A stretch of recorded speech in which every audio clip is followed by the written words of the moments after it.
They searched Rosamund Bellfaire's wrists before the coronation bells had finished ringing. Not her work table, not the locked silver cabinet, not the accounts kept by the royal clothier. Her wrists. 2 guards held her beneath the moon-glass chandeliers of Silverloom Hall, while courtiers gathered in white fur collars and winter jewels. At the far end of the hall, the Moonhide Coronation Cloak waited on its silver frame, pale as frost, wide as a wolf's shadow, its hidden lining stitched to protect the king from any blade raised under oath. Rosamund had spent 3 nights repairing that lining with burned fingers, and no witness. Now royal clothier Damaris Quill stood beside the cloak with a face arranged into sorrow. "I take no pleasure in this," Damaris said. Rosamund looked at her. "You rarely take pleasure where witnesses can see it." Damaris lowered her eyes, making cruelty look like pain. "Silver thread is missing from the coronation reserve. Mistress Bellfaire was the last seamstress alone with the cloak. I was alone with it because you dismissed the others. To preserve sacred privacy, to preserve your control. Your Majesty," Damaris said, "I would not accuse a worker on coronation morning unless the matter threatened the throne itself." Wolf King Cedric Vallow stood below the old wolf crown in the dark ceremonial vest of his house. Power sat on him like winter. His grey eyes moved from Damaris to Rosamund, then to the guard's hand around her wrist. For half a breath, something tightened in his face. "Not enough." "Search her," Cedric said. The guard turned her palm upward. Her sleeve slipped back, revealing a faint silver stain near the pulse where melted metal had kissed the skin 2 nights before. Damaris exhaled as if grief had proven her right. "There." Rosamund closed her fingers. The guard forced them open. Cedric stepped down 1 stair. "What is that mark?" Rosamund met his eyes. "Work. Silver burns when it is melted into sacred lining." Damaris's voice softened. "Theft often leaves prettier words behind." The guard searched her sleeve and emptied her tool pouch onto the marble. Needle case, wax, linen scraps, a bent thimble, plain mending thread. No royal silver. No one apologized. Damaris walked to the scattered tools and nudged the bent thimble with the tip of her shoe. "A desperate seamstress may hide what she cannot carry." Rosamund's voice stayed low. "A royal clothier may lose what others are too poor to question." Cedric's gaze sharpened, but Damaris spoke before he could. "Majesty, grief and envy are common among those who serve near greatness. Mistress Bellfaire's mother once stitched winter hems for the palace and died without title. Perhaps the daughter believed the coronation owed her something." Rosamund felt the words strike deeper than the search. Her mother's name had never appeared on any royal textile record. Cedric looked at her as if waiting for denial. She gave him truth instead. The cloak owed her a line in the ledger. The Moonhide Cloak did not remember only crowned blood. Its lining remembered honest silver. Every oath, thread paid into it by hands the palace had recorded, rewarded, or erased. Damaris bowed her head. "And now you see the motive." The hall accepted that shape too quickly, easier than questioning a royal officer. Cedric's jaw tightened. "Rosamund Bellfaire, until the coronation reserve is accounted for, you are dismissed from service and confined from royal clothwork." The words struck her harder than the guard's grip. "Confined from the cloth I saved?" Damaris gave a small, pitying sigh. "Saved is a generous word for handled." Rosamund looked at Cedric. "Ask the cloak." A silence opened. Damaris smiled faintly. The Moonhide Cloak recognizes crowned blood, not accused hands. Cedric did not move. Rosamund's throat burned, but she did not lower her eyes. "Then let it ignore me in front of everyone." The old wolf banners stirred, though no door had opened. Cedric looked toward the cloak. Damaris stepped closer to him. "Majesty, the coronation hour is narrowing. The hall cannot pause for the pride of a dismissed seamstress." Rosamund's bruised wrist throbbed where the guard still held her. Cedric saw it this time. His hand lifted, not quite reaching. She pulled her wrist back before concern could arrive late and asked to be praised. "Do not cover what you allowed." Cedric's hand fell. "Release her," he ordered. The guard obeyed. It was the smallest mercy a powerful man could give after permitting humiliation. Rosamund did not thank him for it. Damaris turned toward the cloak frame. "Proceed with the robing." 2 attendants lifted the Moonhide Coronation Cloak from its silver hooks. The hall went still with ritual. The cloak was old enough to have outlived 6 wolf kings. Its outer fur shimmered white-gray, but its lining was the sacred part. Moon, silver thread stitched in protective patterns. Each loop meant to carry the oath of an artisan who had given honest labor to the throne. Rosamund knew where the lining had been cut. She knew where silver had been replaced with cheaper thread. She knew because she had burned her mother's bracelets to mend what someone had stripped from the lining. Cedric turned his back to receive the cloak. The attendants raised it. The cloak touched his shoulders. Then every hidden stitch beneath the collar tightened at once. Cedric's breath caught. A sharp silver thread snapped out of the lining and lashed across the air toward Rosamund's bare wrist. The thread did not cut her. It wrapped once around the silver burn mark on her skin, gentle as recognition, and pulled itself taut between the accused seamstress and the king's unfinished coronation cloak. Damaris went very still.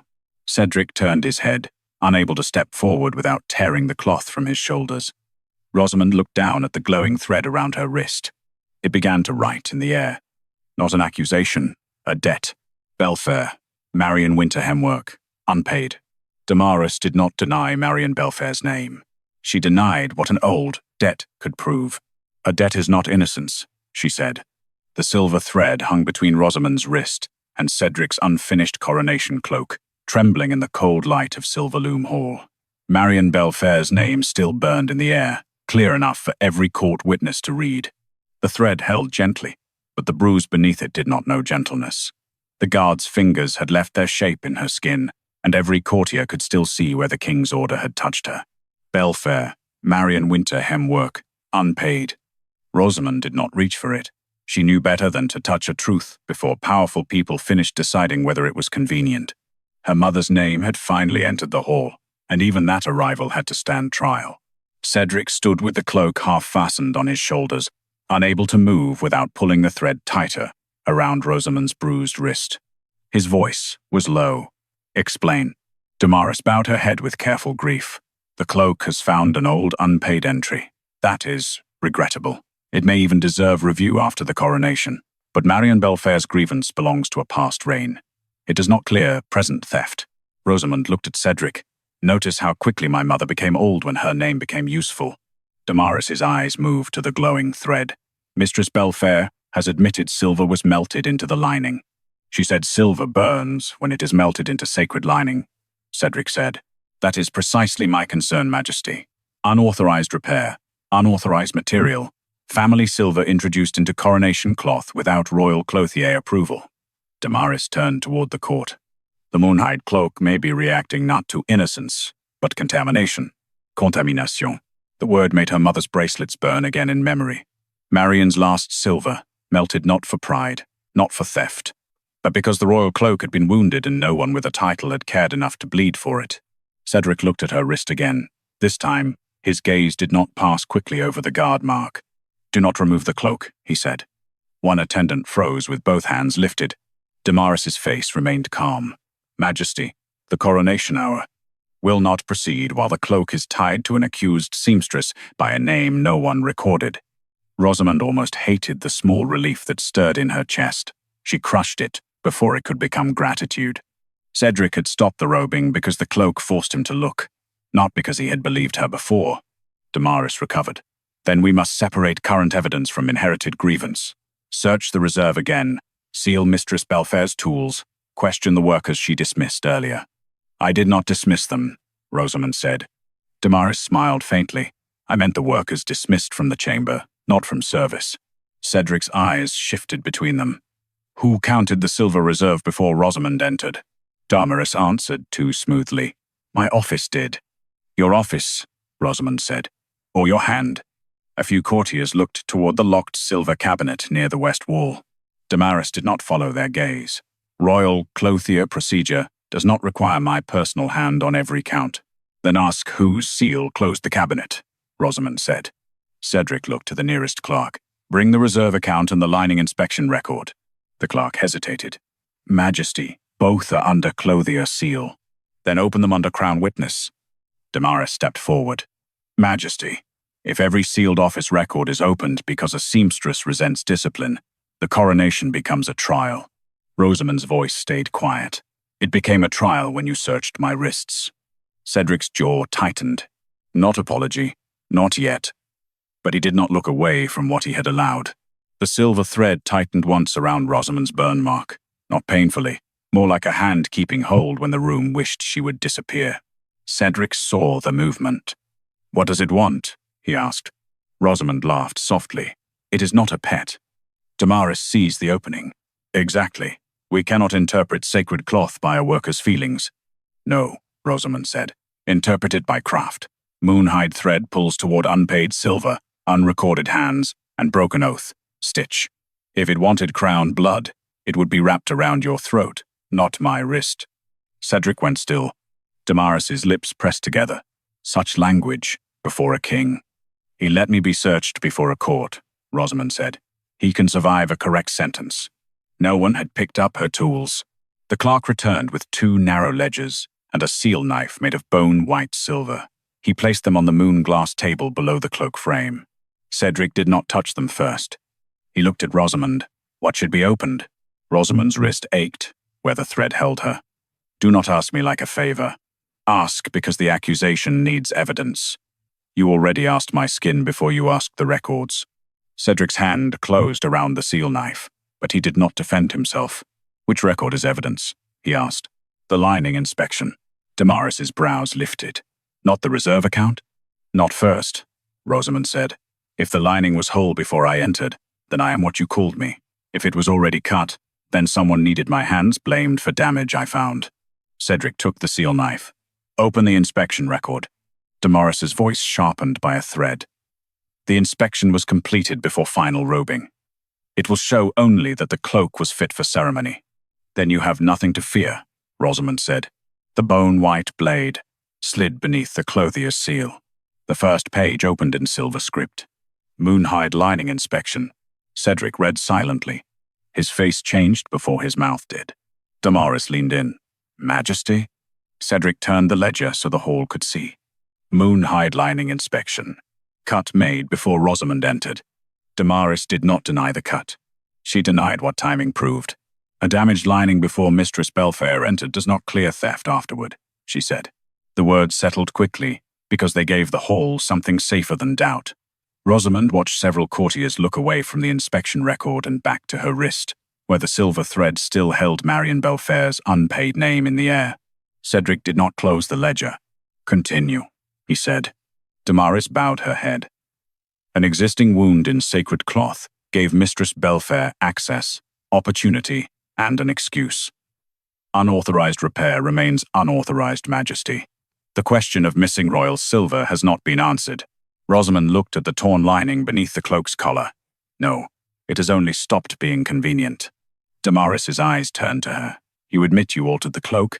"I repaired what someone left open, without permission, with a coronation hour approaching, and no other seamstress allowed in the chamber because you dismissed them." A small shift moved through the attendants. Not enough to become courage, enough to be noticed. Cedric saw it. "Who signed the lining inspection?" Damaris answered before the clerk could. "My deputy inspection office." "Name," Cedric said. Her mouth paused, half a heartbeat. "Senior Thread Examiner Corvin Hale. Where is he?" "At the lower textile vault, preparing reserve cloth." Rosamund's grip tightened around nothing, or being kept away until the coronation is finished. Damaris turned that into pity with one soft breath. "Suspicion is not evidence." "No," Rosamund said. "That is why you searched my skin instead." Cedric's hand tightened on the seal knife. His eyes moved to the bruise beneath the silver thread. Still no apology. Good.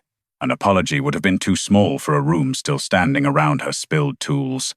Cedric looked to the clerk. "Bring Corvin Hale." The clerk bowed and sent a runner toward the lower textile vault. Damaris lifted her chin. "Every minute tells the court the crown can be halted by a seamstress's grievance." "The crown was halted by its own cloak," Rosamund said. The Moonhide cloak answered with one quiet tug of silver thread. Cedric felt it through his shoulders. His face did not change, but the smallest breath left him. "What else should be opened?" he asked. Damaris's voice sharpened. "Majesty, Mistress Bellfaire is not an examiner." "No," Rosamund said. "I am the woman you accused before opening the evidence." Cedric looked at her. "What record comes next?" Rosamund bent and picked up her bent thimble. No one had touched it since the search.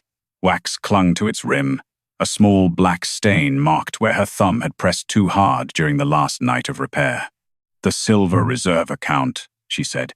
Damaris's expression eased, which told Rosamund more than fear would have. Cedric noticed. "Why does that please you?" "It does not please me," Damaris said calmly. "It returns us to the real accusation. Silver was missing. Mistress Bellfaire bears silver burns. She admits private repair. The account will show what the reserve lost." Rosamund turned the thimble between her fingers.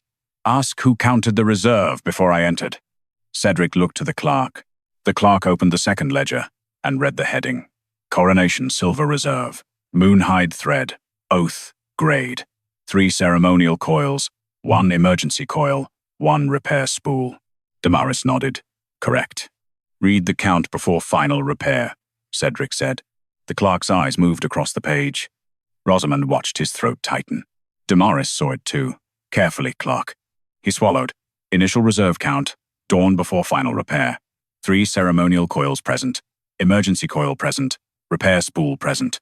Present at dawn does not mean present when Mistress Bellfaire touched the cloak," Damaris said. "Reserve movement is lawful before final repair." Cedric's gaze remained on the page. "And after?" "After Mistress Bellfaire's final access." "Before," Rosamund said. "Read the time."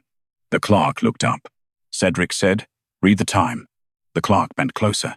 Final reserve check marked after Mistress Bellfaire entered the private cloth chamber. Damaris spread her hands slightly. "As I stated." Rosamund did not raise her voice. Words matter when they are used to hang poor women. Cedric said, "Read the signature." The clerk's brow furrowed. "Royal Clothier office mark." "That is not a hand," Rosamund said. Damaris looked almost bored. "Office marks are lawful." "Lawful is not the same as honest," Rosamund said.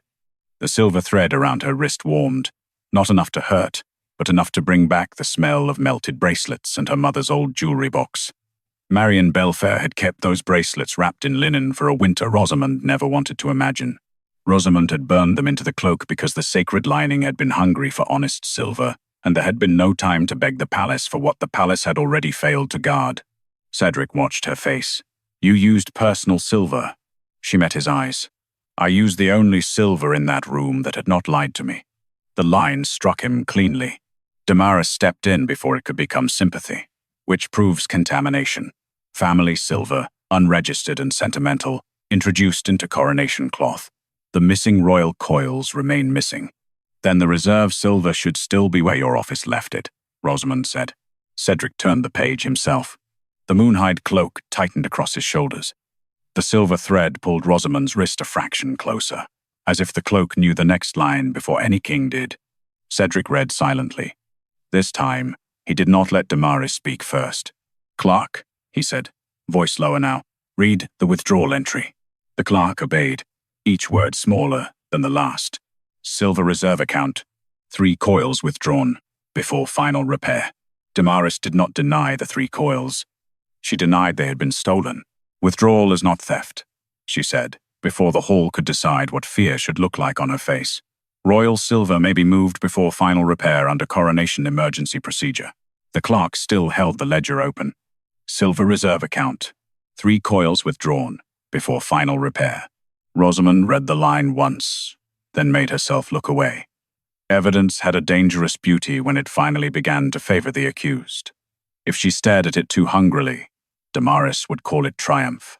If she looked relieved, someone would call that guilt-changing clothes. Cedric stood beneath the half-fastened Moonhide cloak, the silver thread still drawn between his shoulder and Rosamund's wrist. "Who authorized the withdrawal?" he asked. Damaris answered with the patience of a woman explaining law to a room she trusted to fear disorder. "The Royal Clothier Office." Cedric's eyes stayed on her. "I asked who." "Office authority is lawful, Majesty." "Lawful is not a name." A small silence followed. Rosamund did not thank him for the question. It was the question he should have asked before her sleeve was dragged back in front of the court. Damaris turned slightly, including the nobles in her calm. "Emergency movement of oath-grade thread is often recorded under office mark until receiving confirmation is returned. Senior thread examiner Corvin Hale can confirm this when he arrives." The runner had not returned. Rosamund heard that absence louder than the bells. Cedric looked at her. What should the next record show?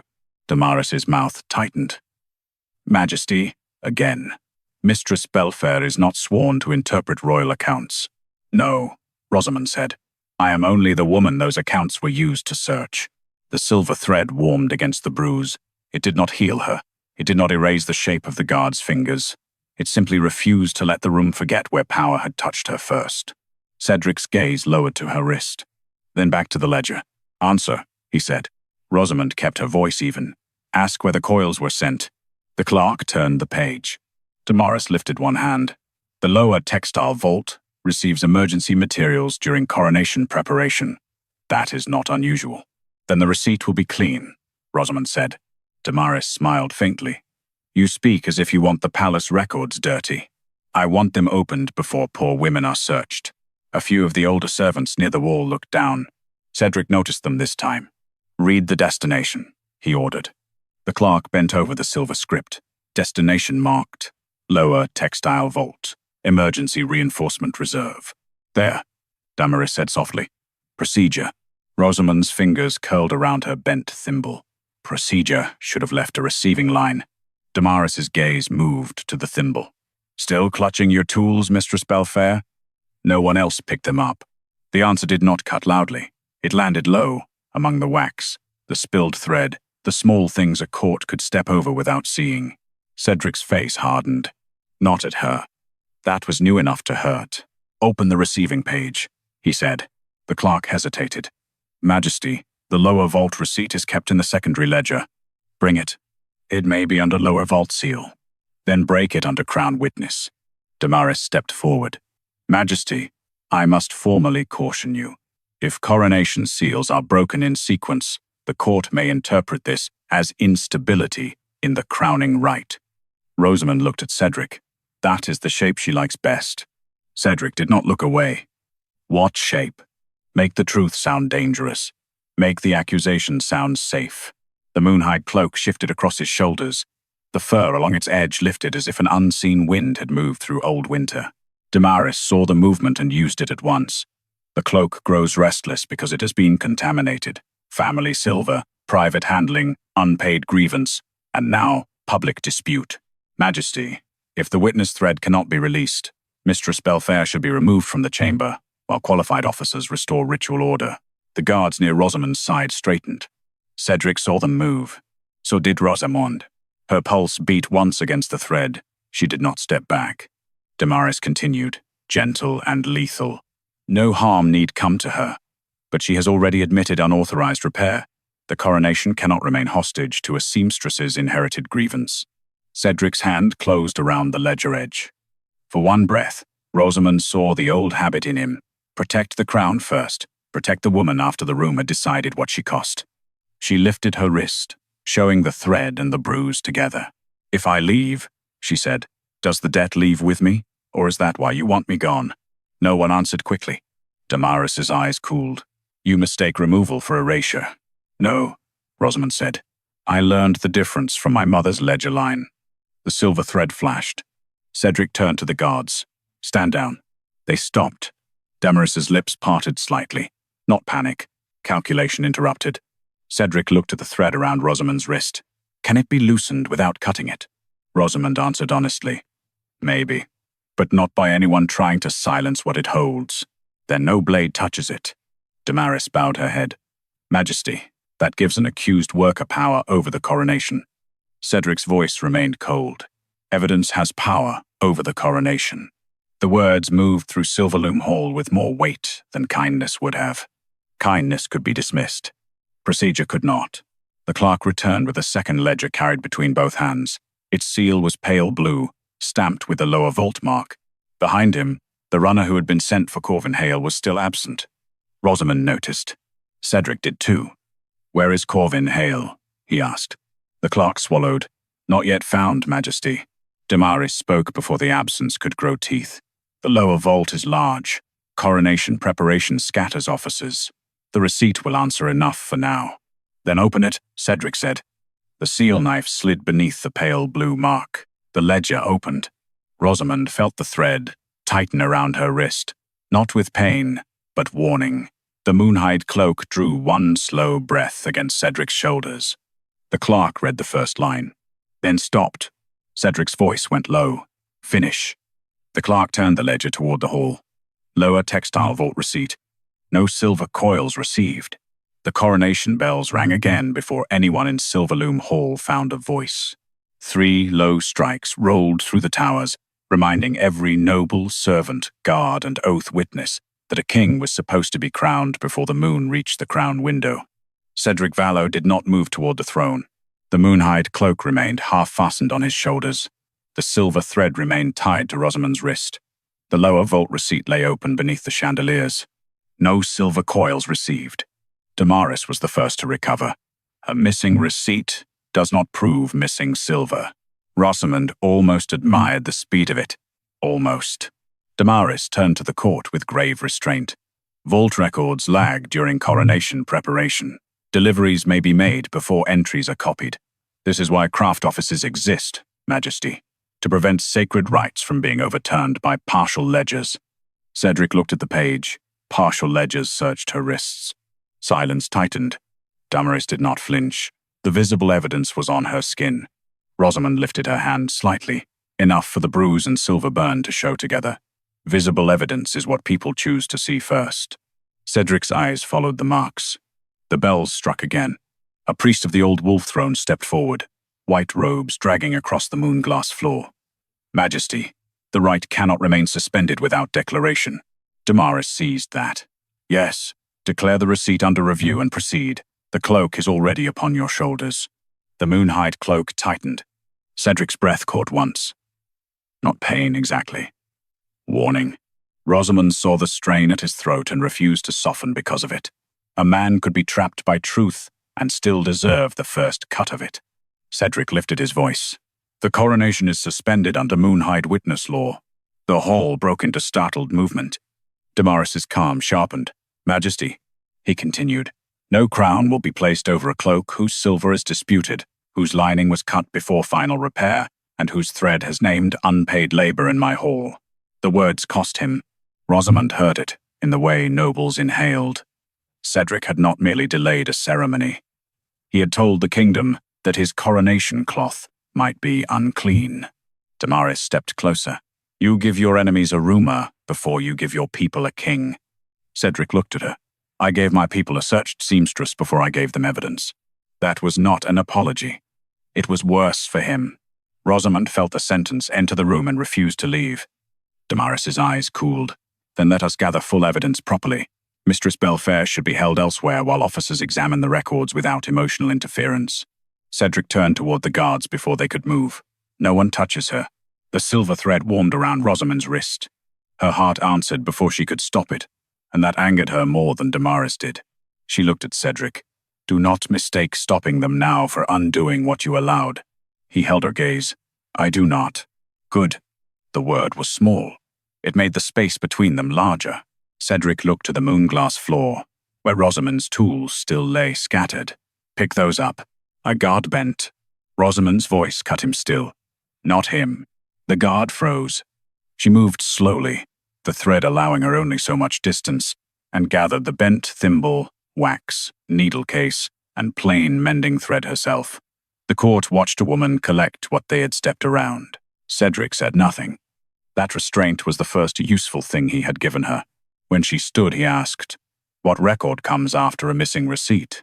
Damaris answered before Rosamund could. The delivery log, then messenger assignments, then vault copy lists. There is a lawful order. Rosamund closed her tool pouch. There is also a useful one. Cedric looked at her. Say it. Open the wage ledger. Damaris gave a soft laugh, almost kind. Wages? Majesty, this began with missing silver. It began with searching me, Rosamund said. The missing silver only gave you a cleaner excuse. Damaris turned that into concern for the room. A wage grievance will drag generations of palace labor into a coronation emergency. That is not investigation. That is spectacle.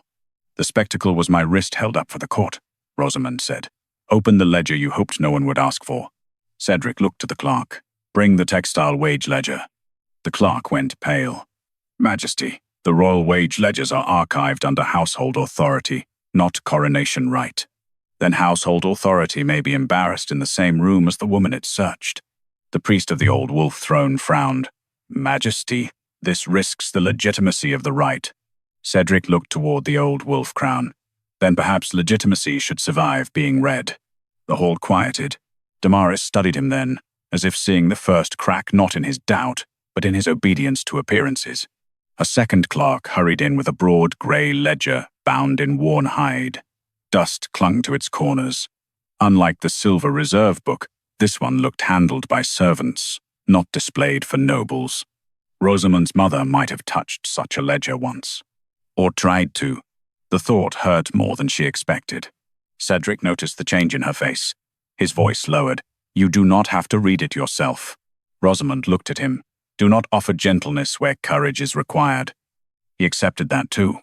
The ledger was placed open beneath the cloak frame. Damaris folded her hands. Majesty, old household records are often incomplete. Names may be grouped by task, family, or department. That is not theft. That is administration. Rosamund's laugh had no humor. Administration is what palaces call erasure when the ink dries. Cedric turned the first page. Rows of work entries appeared in dull black script. Winter hem work, moonhide brushing, inner seam cleaning, O-thread polishing, reinforcement binding, payment columns, date columns, material columns, then a narrow column where names should have been. Scraped, nearly white. Cedric stopped turning pages. Damaris spoke gently. Old abrasion. The ledger is fragile. Rosamund stared at the pale scars in the paper. Ink does not scrape itself only where women sign. The Moonhide Cloak gave a low sound. Not quite a growl, not quite a tear. Cedric placed one hand on the ledger edge. His knuckles whitened. For the first time since the search, Rosamund saw anger in him with nowhere safe to go. Clerk, he said.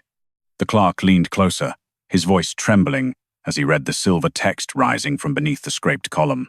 Royal Textile Wage Ledger. Artisan, signature, column removed. The old wage ledger began to shed dust. Not from age, from the Moonhide Cloak. A fine silver ash drifted from the cloak's inner hem and settled over the scraped column where artisan names should have been. The pale scars in the paper darkened, line by line, as if the ledger were remembering where hands had once tried to leave proof of themselves. Damaris placed one hand over her heart. Majesty, household ledgers from past reigns are not coronation evidence. Rosamund looked at the erased column. They became coronation evidence when the cloak used my mother's name to stop your ceremony. Cedric did not touch the ledger. Can the names be restored? Not all at once, Rosamund said. Damaris seized the answer. There. Even she admits uncertainty. Rosamund turned her head. Uncertainty is not the same as emptiness.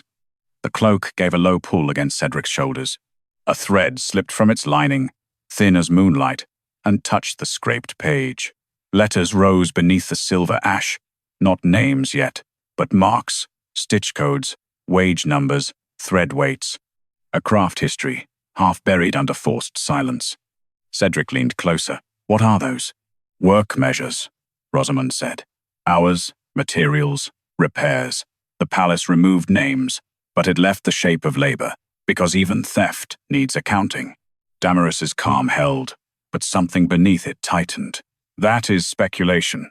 No, Rosamund said. That is how cloth remembers hands. Cedric looked at Damaris. Who had authority to scrape signature columns? Household administration, Damaris answered. Name the officer. Majesty. Over generations. No single officer.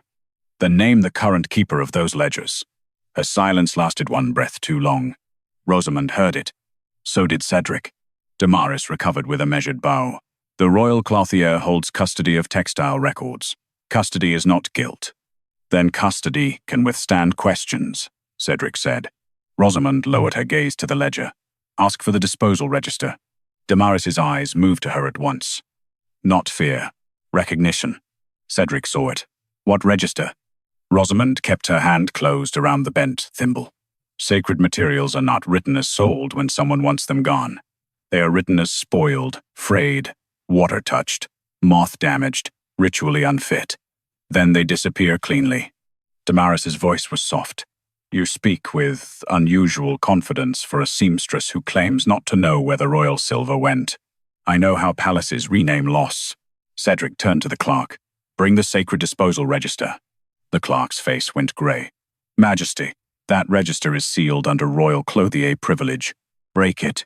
Damaris stepped closer. I must object. The disposal register contains private supplier information, ritual material weaknesses, and security details for every royal garment. Opening it in court would endanger the crown. Rosamund gave a quiet laugh. Cedric looked at her. She did not soften the sound. Now privacy matters. Damaris's eyes sharpened. Mistress Bellfaire, you confuse your injury with statecraft. And you confuse statecraft with a locked drawer. The silver thread around Rosamund's wrist warmed. The bruise beneath it throbbed. A steady reminder that the first record Cedric had opened was her skin. Cedric looked from the thread to the sealed cabinet where the royal clothier's records were kept. Open it under crown witness. No copy leaves this hall. The clerk hurried to obey. Damaris turned to Cedric, lowering her voice just enough to make the exchange feel almost private while still letting the first row of nobles hear. Majesty, every king before you trusted the clothier office to protect what common workers could not understand. Rosamund looked at him then. There it was. Not accusation, invitation.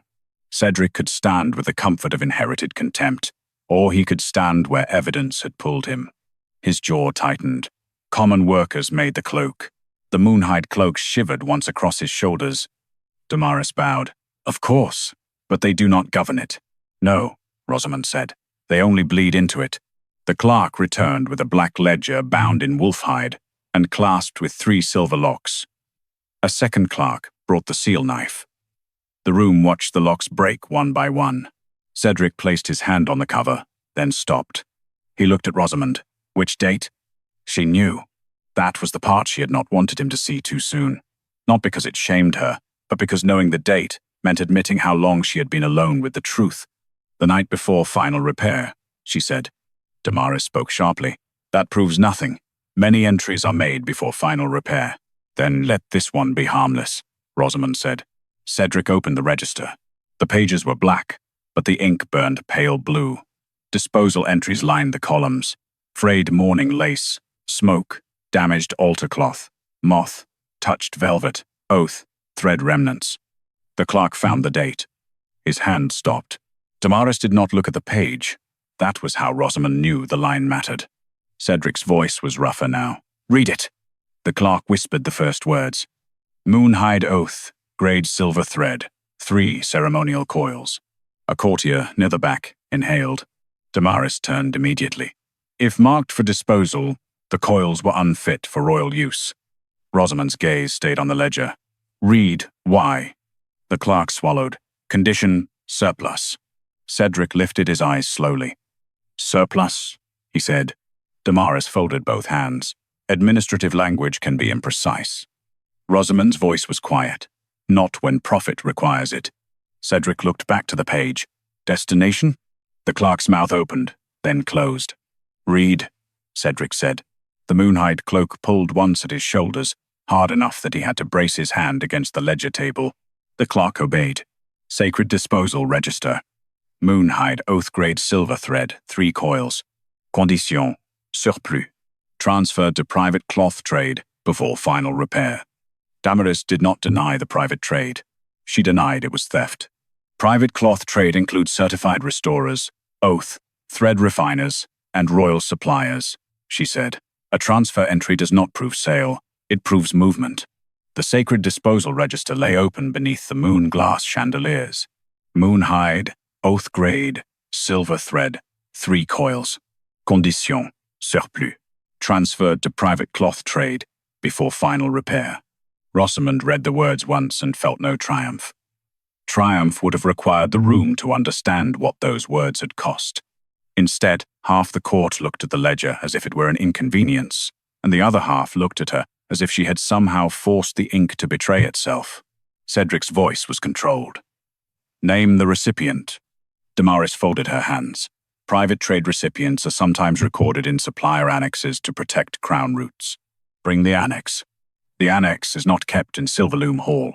Rosamund's mouth tightened. Of course not. Damaris turned to her. Meaning? Meaning every record that could accuse me was close enough to search my wrists. Every record that could clear me lives somewhere else. The silver thread around her wrist warmed, as if the cloak understood distance when humans pretended not to. Cedric looked at the runner still standing near the lower arch. Corvin Hale? The runner bowed. Not found in the lower textile vault, Majesty. Damaris answered before the absence could deepen.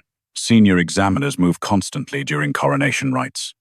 Was he in the vault when your office said he was? Cedric asked. I cannot speak for his every step. But you spoke for his inspection. A thin quiet opened. Rosamund saw it. The first place Cedric's questions had cornered Damaris without touching her. Not accusation.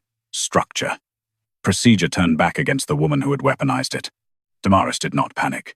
Majesty, this proves why I urged order. We have partial records, absent officers, and an accused seamstress interpreting sacred cloth through inherited pain. Rosamund laughed once, very softly. Damaris looked at her. You find this amusing? No, Rosamund said. Only familiar. Cedric turned toward her. She lifted her bound wrist. The bruise had darkened beneath the silver thread. You keep calling my pain inherited because you do not want to name the hand that added to it today. Cedric's face changed. Not enough to heal anything. Enough to know he had heard her. The priest of the Old Wolf Throne stepped forward again, more urgent now.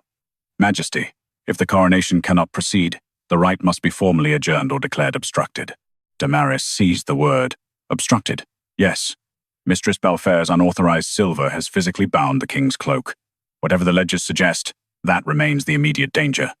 Rosamund looked at Cedric, and there it is. Cedric's eyes did not leave hers. What? She cannot explain the missing silver, so she returns to the only evidence that bleeds.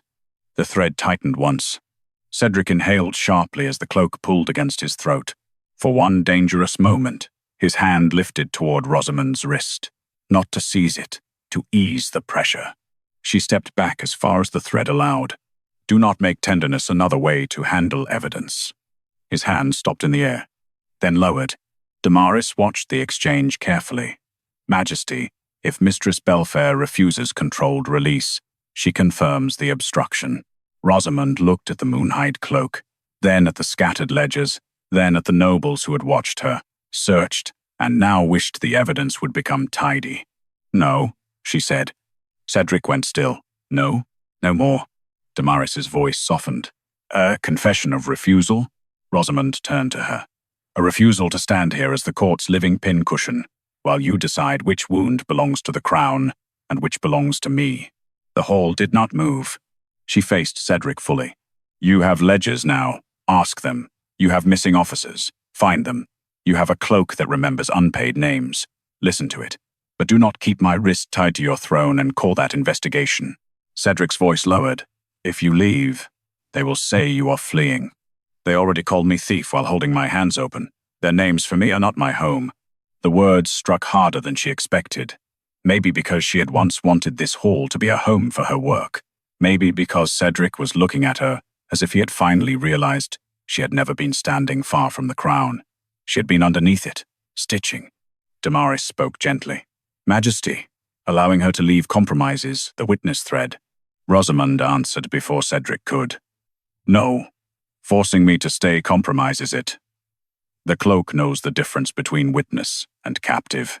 The Moonhide Cloak shivered. A seam opened near Cedric's left shoulder.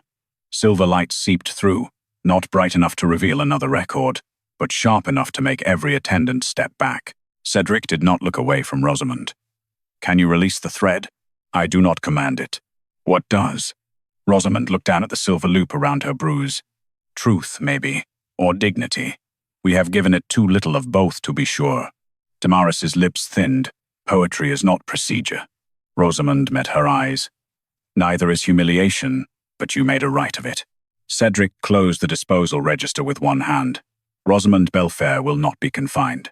The priest stiffened. Majesty, she will not be touched, followed, searched again, or named obstructive for refusing to be held in a hall that wronged her. It was the strongest thing he had said for her. It still arrived after too much. Rosamund felt the truth settle colder than the moonlight. She bowed, not deeply, not to Damaris, not to the court, to the craft. Then she turned toward the west doors. The silver thread stretched between her wrist and Cedric's cloak. Every step pulled at the royal garment until the old fur slid crooked across his shoulders. Cedric could have ordered her to stop. He did not. At the threshold, the thread loosened from Rosamund's bruise. For one breath, it hovered in the air like a question. Then, it snapped back into the Moonhide Cloak. The cloak tore free from Cedric's shoulders and fell to the floor before the old wolf crown. The coronation bells stopped. Across the inner lining, silver words burned where the king himself could not avoid them. The Moonhide Cloak refuses the right. The first person to move was not Cedric. It was Damaris. She stepped toward the fallen Moonhide Cloak as if approaching an injured child, her face full of controlled distress. "No one touch it," she said. "The ritual cloth has rejected contaminated handling. We must restore order before the damage deepens." A guard reached for the cloak. Cedric's voice stopped him. "Stand back." The guard froze. Damaris turned carefully. "Majesty, the cloak is exposed on the floor. So was Rosamund Bellfaire." The hall went still. Cedric looked at the west doors where Rosamund had disappeared. The space she left behind felt larger than the room itself. He had let her be searched in front of witnesses. Now all those witnesses stood in front of him, waiting to see whether his regret would cost him anything. Cedric turned to the clerk. "Seal every ledger opened in this hall under Crown Witness. No page leaves. No line is scraped, copied, corrected, or retired." Damaris's eyes cooled. "Majesty, that is unnecessary. It is overdue." He looked to the guards. "No worker who witnessed this hearing is to be questioned alone. No seamstress, attendant, vault clerk, messenger, or servant will be dismissed, moved, threatened, or reassigned until this matter is resolved." One of the older attendants near the cloak frame lifted her head. Damaris noticed and spoke smoothly. "Such protections imply that the clothier office would harm its own workers." Cedric faced her. "This morning my court held a seamstress by the wrists before opening the records. I am finished trusting implication. That cost him more than anger. Anger could be royal. Admission could not." The priest of the old wolf throne stepped forward. "Majesty, if the right is suspended, the Crown Council must be informed." "Inform them," Cedric said. "Write that the coronation halted because I allowed accusation before evidence, and the Moonhide Cloak refused to carry that failure." Damaris's mouth tightened. "You would put that in the record?" "Yes." A murmur moved through Silverloom Hall. Cedric looked at the moonglass table. "Where is Corvin Hale?" The runner bowed low, breathing hard from another failed search. "Not in the lower vault, Majesty. Not in the thread rooms. His robe was found behind the west stair, but no witness has seen him since dawn." Damaris answered at once. "A missing officer is not proof of guilt. He may be securing supplier annexes." "Then find the annexes," Cedric said, "and find him." He removed the half-fastened coronation clasp from his vest and placed it on the table beside the ledgers. The hall understood before anyone spoke. A king did not remove the clasp while the right still lived. Damaris's voice lowered. "Majesty, the kingdom will see weakness." Cedric looked toward the fallen cloak. "Let it. Better weakness seen than rot crowned." The Moonhide Cloak shivered once on the floor, not rising, only listening. Cedric turned from the court and walked toward the west doors. Damaris called after him. "If you leave the hall now, you make Mistress Bellfaire the center of the right." He stopped. "No," he said. "She was always at the center. We only searched the edges of her." Then he left the hall without guards. Rosamund was not far. She stood in the narrow passage behind Silverloom, where moonlight came through high wolf-cut windows and fell across baskets of unfinished hems. Her wrist was bare now, but the bruise remained. She had wrapped it with a strip of plain linen torn from her own apron. Cedric stopped several paces away. She did not turn. "If you came to bring me back, you learned nothing." "I did not come to bring you back." "Then why are you here?" "To ask what repair begins, before I ask anything of you." She turned then. He looked different without the cloak. Less like a king made for moonglass and old songs. More like a man standing where his command had bruised someone he should have protected. Rosamund hated that she noticed. "You stopped the right," she said. "I suspended it, because the cloak fell. Because I failed before it fell." Her face did not soften. "Do not make confession sound like payment." "I know it is not. Do you?" Cedric's throat moved. "I know it late." That answer struck closer than an apology would have. She wished it did not. Rosamund looked down at the linen around her wrist. The first repair is not to me. He waited. The workers. The attendants you ordered protected. Keep that order after the court stops watching. I will. Do not say it like a vow. Write it like law. Cedric lowered his head once. Done. Finn Corvinhale.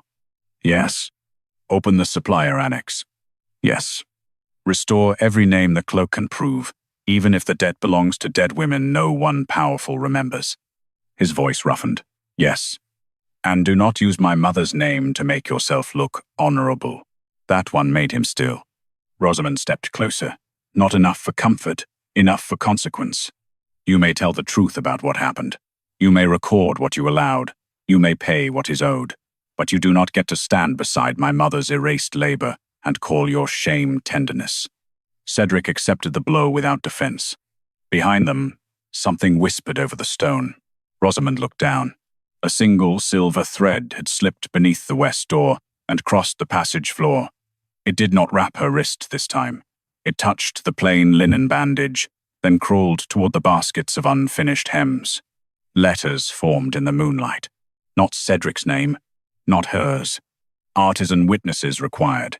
Rosamund did not return to Silverloom Hall alone. She came through the west doors with 7 workers behind her. Not nobles, not officers, not anyone dressed for ceremony. A hem washer with red hands. An old thread sorter whose left eye had gone cloudy from moon silver dust. 2 seamstresses, still wearing plain work aprons. A young runner who kept glancing at the court floor as if expecting to be ordered out of it. An altar lace mender with a crooked thumb. And Mara Bell, the oldest lining keeper in Silverloom, who had served 3 reigns and been thanked by none of them in writing. The hall changed when they entered. Not loudly. Worse. The nobles became polite. Politeness was what power wore, when it wanted working people to feel dirty for standing in clean rooms. Damaris saw the workers and folded her hands. Majesty, this is no longer an investigation. This is an organized grievance. Rosamund stopped beside the fallen Moonhide Cloak. No, this is what your ledgers look like when they learn to walk. Cedric stood near the moonglass table, the coronation clasp still lying beside the opened records. He did not move toward Rosamund. He did not offer his hand. He did not say her name like a plea. Good. She had not come back to be softened. He looked at the workers behind her. You came by choice? Marabelle answered before Rosamund could. First time the palace asked the right question, Majesty. The thread sorter gave a nervous laugh that died quickly. Damaris's eyes cooled. Workers under emotional pressure cannot serve as reliable witnesses. Rosamund turned to her. But workers under your authority could serve as invisible labor? That is not what I said. It is what your records kept. Cedric looked to the priest of the old wolf throne. Can artisan witnesses be heard under Moonhide law? The priest hesitated. Traditionally, crown officers speak for craft officers. Marabelle lifted her cloudy eye. That is how our names disappear. Rosamund felt the line move through the workers behind her. Not courage yet. Recognition. Cedric said, answer the question by law, not habit. The priest stiffened.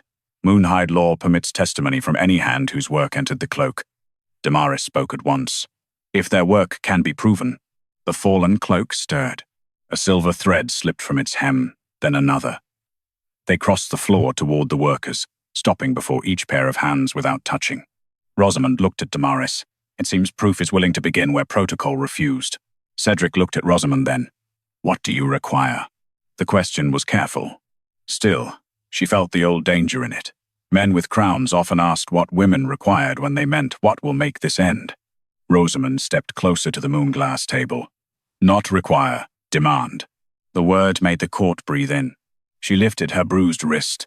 The linen bandage still marked where the cloak had touched it. Every artisan witness speaks under their own name. No office mark. No household grouping. No women of the lower workroom. No family debt swallowed into crown gratitude. Cedric nodded once. Granted. No. He stiller. Rosamund held his gaze. Do not grant what was never yours to own. Recognize it. The hall waited. Cedric's voice changed. Recognized. A thread of warmth moved through her chest. She did not trust it.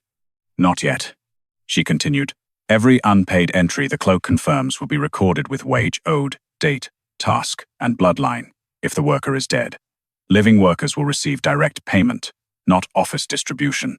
Damaris stepped forward. Majesty, this is impossible. The Treasury cannot pay every historical grievance raised by magical cloth. Rosamund did not look away from Cedric. Then the throne should not have worn every historical grievance as protection. The Moonhide Cloak gave a low, answering rustle.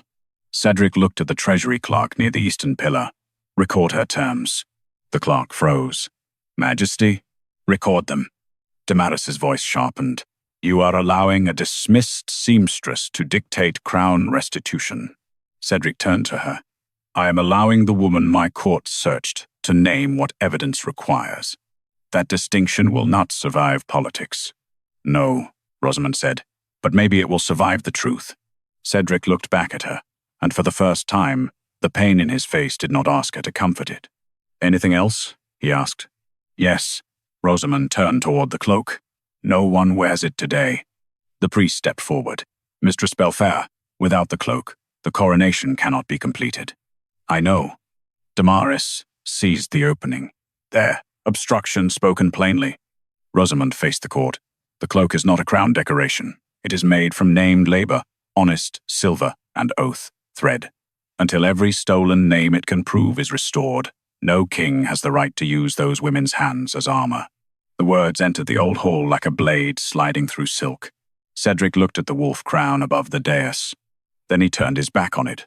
The coronation remained suspended. Damaris's face hardened. For how long? Cedric looked to Rosamund. She answered, not him, until the cloak finishes speaking. A silver thread rose from the moonhide hem and touched Marabelle's crooked thumb. Another touched the thread sorter's stained fingers. Another curled before the young runner, waiting until he dared to lift his hand. One by one, the workers stepped forward. Rosamund did not stand in front of them. She stood beside them. The cloak opened its lining across the moonglass floor, spreading like a winter map. Thousands of pale stitches glimmered inside it, each one knotted around an absence. Marabelle whispered, I never thought I would see it from this side. Rosamund took her hand. Then look hard. The Moonhide Cloak answered by lifting every silver thread at once. Across the air above Silverloom Hall, the first command formed. Name the hand that fed the stitch. The first worker to speak was Marabelle.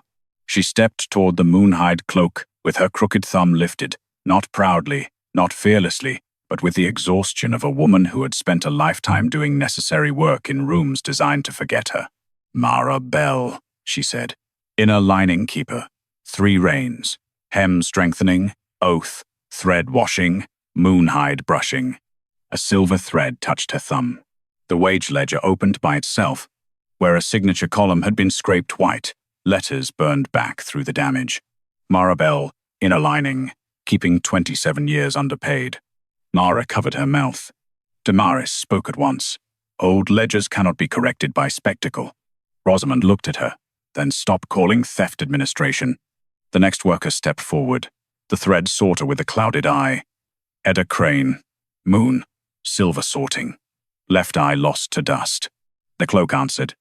Edda Crane, silver, sorting hazard, wage removed. Then the hem washer. Then the altar lace mender. Then the young runner, whose voice shook so badly that Rosamund stood beside him until he could say his own name. Each time, the cloak pulled a hidden line from its lining and carried it to the ledger. Names rose. Vargas Rose. Years rose. The hall did not cheer. It could not. Applause would have made the truth feel clean, and nothing in Silverloom Hall was clean yet. Cedric stood beside the moonglass table with the old wolf crown behind him and the fallen cloak before him. The crown waited. He did not reach for it. Damaris's calm thinned. Majesty, if this continues, every household worker in the kingdom will bring a grievance to the throne. Cedric looked at the restored names. Then the throne will finally learn what it has been standing on. Rosamund turned toward him. That was a king's sentence. It was not yet a man's repair. The moonhide cloak lifted one deeper seam from its inner lining. This thread was darker, tarnished at the edges. It crossed the floor, past Rosamund, past the workers, and stopped before the black disposal register. The pages flew open. Damaris went still. Cedric's voice sharpened. "Read it." The clerk bent over the page. "Private cloth trade annex attached to disposal entry." "Recipient," Cedric said. The clerk swallowed. "Quill House Textile Brokerage." The room shifted. Damaris lifted her chin. "My family's brokerage is a certified crown supplier. That proves lawful routing." The tarnished thread struck the page again. More words burned under the entry. Royal Clothier Authorization. Damariskil. Moonhide Oath Grade Silver. Thread, 3 coils. Marked, surplus. Transferred, before final repair. No receipt returned to lower textile vault. Rosamund felt the truth enter the hall like cold air through a cracked door. Not the whole storm. Enough. Damaris looked at Cedric. "Majesty, every crown office uses family channels. It is efficient. It is trusted. It is tradition." Rosamund's voice was quiet. So was erasing us. The cloak lifted higher. Threads rose from every part of the lining now, not towards Cedric, not toward the crown, not toward Damaris. Toward the workers, hundreds of names filled the air above Silverloom Hall. Bellfaire, Crane, Bell, Morrow, Ten, Vale, Oris. Women and men, mothers and daughters, apprentices and finishers, dead hands and living ones. Not saints, not queens. Artisan. The final thread returned to Rosamund's wrist, but it did not bind her.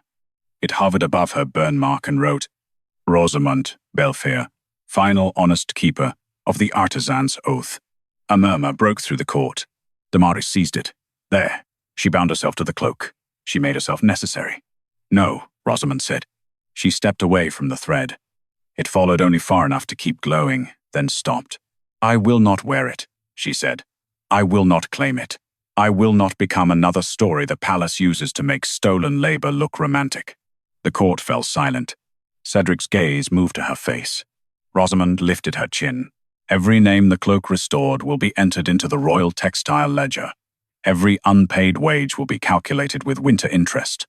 Living workers will receive payment directly. Dead workers' families will be found. No office mark will replace a hand again." Damaris gave a sharp breath. "You cannot demand the Treasury rewrite generations." Rosamund looked at Cedric. "No, he can." Cedric stepped forward. This time, he did not stand between Rosamund and the room. He stood beside the ledger. "As Wolf King," he said, voice carrying to the crown window, "I record that Rosamund Bellfaire was searched, accused, and dismissed before evidence was opened. I permitted it. I chose the comfort of a clean coronation over the dignity of the woman who had repaired the cloak my throne intended to wear." No one moved. He continued, "Royal Clothier Damaris Quill is stripped of authority over Moonhide records, coronation textiles, wage ledgers, and artisan assignments pending judgment under old wolf law. Her family brokerage is barred from crown trade until the missing silver and unpaid wages are accounted for." Damaris's mask finally cracked. "You would break a royal office for seamstresses?" Cedric looked at the names still burning above them. "No, I break the lie that made them invisible." The Moonhide cloak settled across the floor, open and bright. Rosamund felt the workers behind her begin to breathe differently. Cedric turned to her, but did not reach. "Rosamund," he said, and her name sounded heavier now because he had finally used it before power, not after. She waited. "I have no right to ask where I stand with you." "No," she said. "You do not. I know. That is not repair." "No," he said. "Repair begins with the ledgers." She studied him, the king who had failed her publicly and had begun, too late, to make the truth cost him something. "Then begin there," she said, "and when the last name is restored, ask me again as a man, not as a crown." Cedric bowed his head, not to claim forgiveness, to accept its absence. Rosamund turned to Mara Bell and placed the first restored ledger page into her hands. "Keep it," Rosamund said. "No more names locked where only clothiers can reach them." Mara's crooked thumb pressed over her own restored line. Above them, Marion Bellfaire's name glowed once more, steady and unpaid no longer. Rosamund looked at it until the ache in her chest became something sharper than grief. Then she picked up her bent thimble, fastened her plain tool pouch, and walked out of Silverloom Hall with her mother's name restored, her own hands unhidden, and a future no crown had the right to wear.